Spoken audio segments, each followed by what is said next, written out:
transfer papers across the table, completely ignoring the graduation celebration happening around us.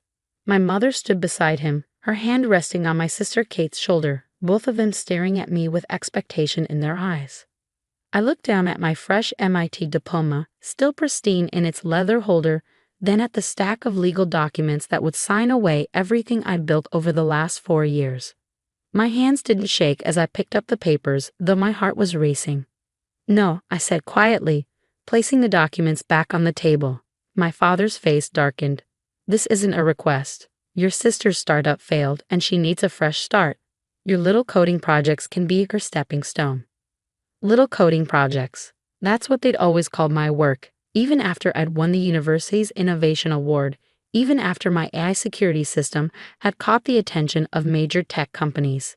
To them, I was still the quiet daughter who needed to sacrifice for her more ambitious sister. Kate smirked, twirling her designer watch. "Bought with our parents' money, no doubt." "Come on, Liv. It's not like you're doing anything serious with them. I have actual business experience." Business experience. Right. Her failed fashion app that burned through $200,000 of our parents' money in 6 months. "Those patents are mine," I said, my voice stronger now. "I developed the AI system myself, spent 2 years perfecting it. I'm not signing anything." My father snatched up my diploma holder, his face red with anger. "You ungrateful little." He ripped the diploma in half, the sound cutting through the restaurant's ambient noise. "You think you can disobey me, after everything we've done for you?" The other diners turned to stare, but I remained calm. 4 years at MIT hadn't just taught me coding, it had taught me strategy. "Everything you've done for me?" I asked softly. "You mean the student loans I took out myself?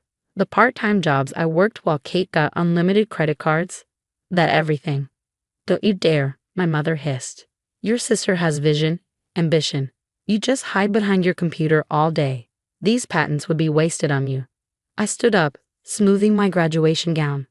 "I think we're done here. If you walk away now," my father threatened, "you're no longer part of this family."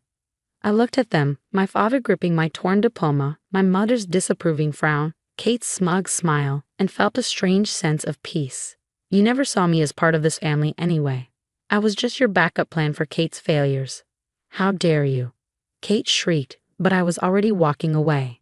What they didn't know, what none of them had bothered to ask, was that I'd already met with Microsoft's acquisition team yesterday. My AI security system, the one they dismissed as a coding project, had caught their attention 6 months ago. The final meeting was scheduled for tomorrow morning. I pulled out my phone as I left the restaurant, dialing a familiar number. "Professor Martinez?" Yes, everything went exactly as expected. They tried to take the patents. No, I didn't tell them about tomorrow's meeting. Yes, all the paperwork is ready.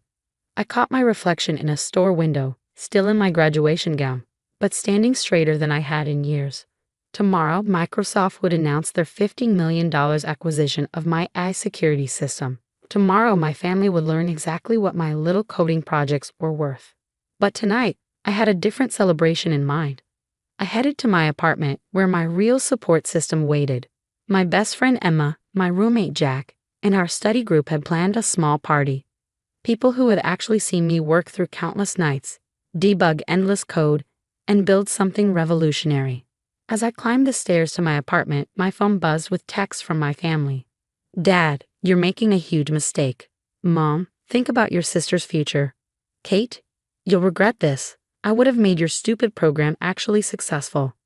I silenced my phone without replying. They'd find out soon enough exactly how successful my program already was.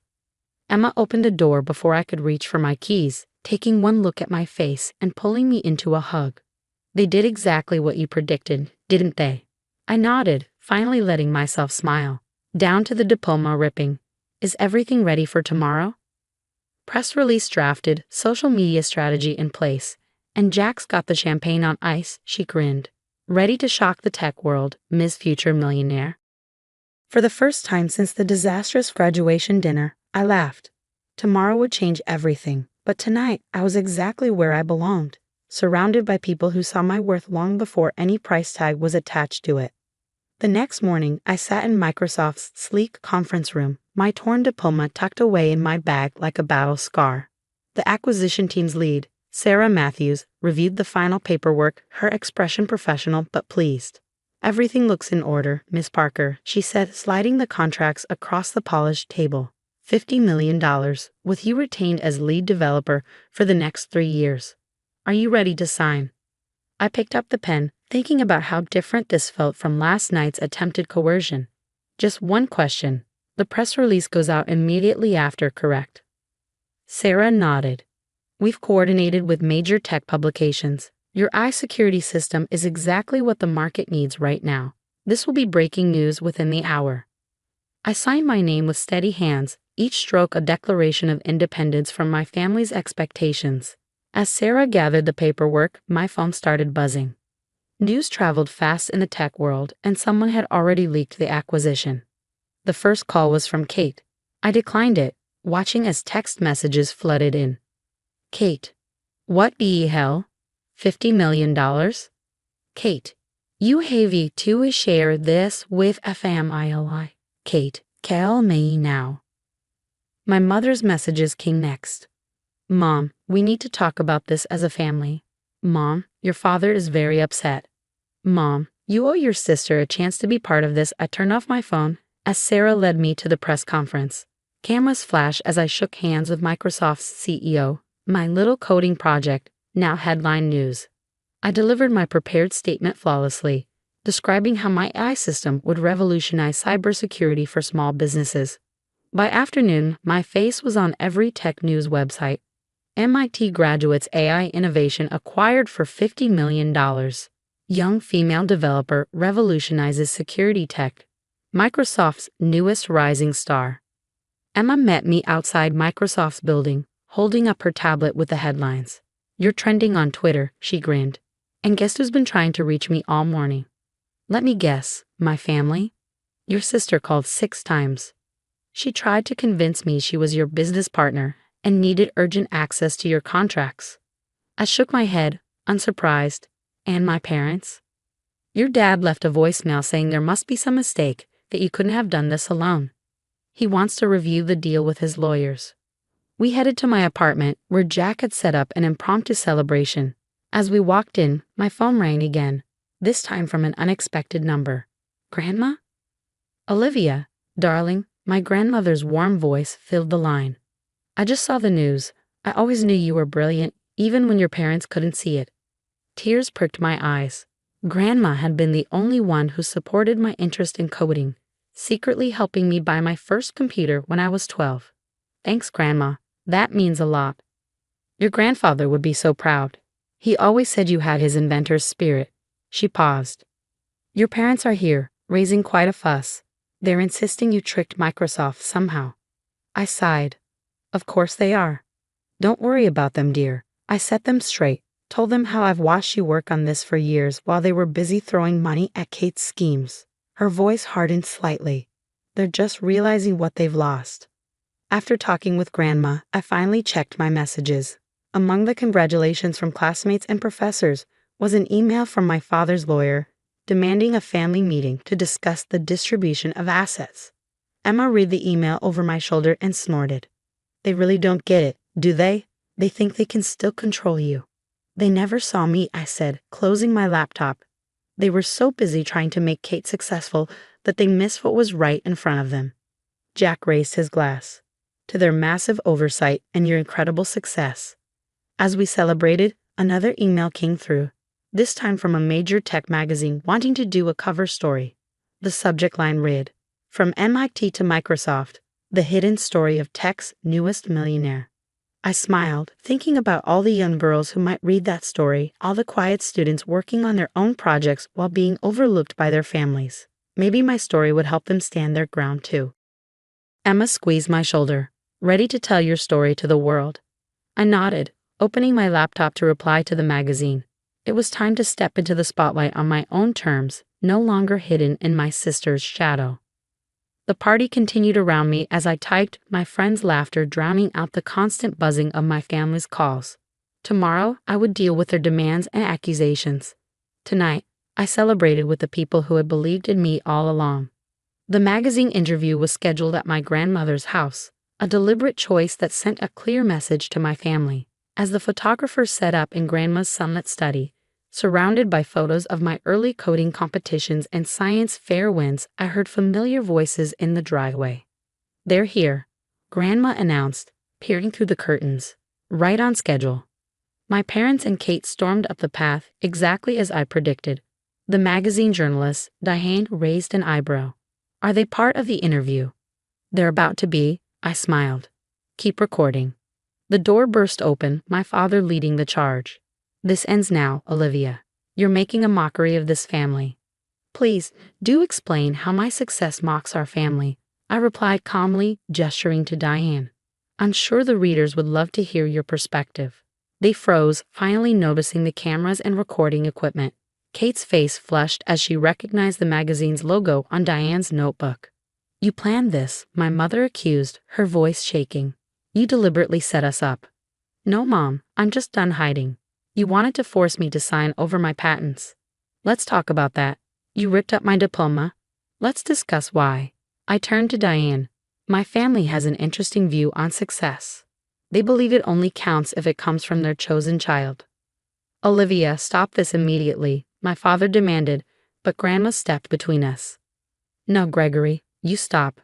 I've watched you dismiss Olivia's achievements for years. You threw money at Kate's failed ventures while Olivia worked part-time jobs to fund her research. Now you want to claim her success. Not happening." Kate sneered, but I caught the panic in her eyes. "You're just jealous because I was supposed to be the successful one. You stole my chance." "Your chance?" I laughed. "You mean like your fashion app that lost $200,000? Or your revolutionary social media platform that never launched? Tell me, Kate, what exactly did I steal from you?" Diane was scribbling furiously, her recorder catching every word. My father noticed and changed tactics. "Sweetheart, we only want what's best for the family. Surely we can discuss this privately. Like how you privately tried to force me to sign away my patents." I pulled out my torn diploma. "Or how privately you destroyed this." The photographer snapped photos as I held up the ripped certificate. "Perfect. The visual would make an excellent addition to the article." "Miss Parker," Diane interjected, "would you say your family's attitude motivated your success?" I considered the question, looking at their faces, my father's controlled anger, my mother's embarrassment, Kate's barely concealed jealousy. Actually, yes. Every time they dismissed my work as little coding projects, it pushed me to work harder. Every time they threw money at Kate's ideas while I took out loans, it taught me financial responsibility. They showed me exactly what I didn't want to become. "You ungrateful," Kate started, but Grandma cut her off. "I think you've all said enough. Olivia has an interview to finish. Unless you'd like to explain to the readers why you tried to steal her patents." They left as abruptly as they'd arrived, my father practically dragging Kate, who was still shouting about family loyalty. Once they were gone, Diane turned to me. "That was intense. Are you okay?" I smiled, genuinely at peace. Better than okay. That was the last tie I needed to cut. The article came out a month later, Tech's Rising Star. The truth behind the success became the magazine's most shared story. My torn diploma, carefully pieced together and framed alongside my Microsoft contract, made a powerful image. The responses flooded in. Emails from young developers sharing similar stories, messages from parents acknowledging their own biases, invitations to speak at tech conferences about overcoming family expectations. Kate tried to launch a rival tech company, but without my parents' funding. They'd finally learned their lesson about throwing good money after bad. It fizzled within weeks. My parents made several attempts at reconciliation, all centered around family unity and sharing success. I declined each one. Instead, I focused on building something meaningful. I started a scholarship fund for overlooked tech students named after my grandmother. Microsoft's faith in my AI system proved well-founded. Within 6 months, it was protecting thousands of small businesses from cyber attacks. 1 year after the acquisition, I sat in my new office looking at the framed magazine cover on my wall. My phone buzzed with a text from Emma. "Your sister's giving interviews about being your inspiration. Want me to send the receipts?" I laughed, typing back, "Let her talk. Success speaks for itself."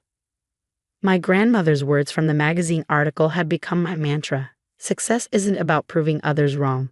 It's about proving yourself right. Looking out my office window at the Seattle skyline, I felt nothing but gratitude for every dismissive comment, every undermining action, every attempt to hold me back. They had all become steps on my ladder to success.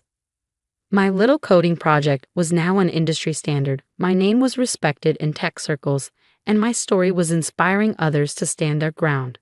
Sometimes the best revenge isn't confrontation. It's simply succeeding beyond anyone's expectations, especially your own.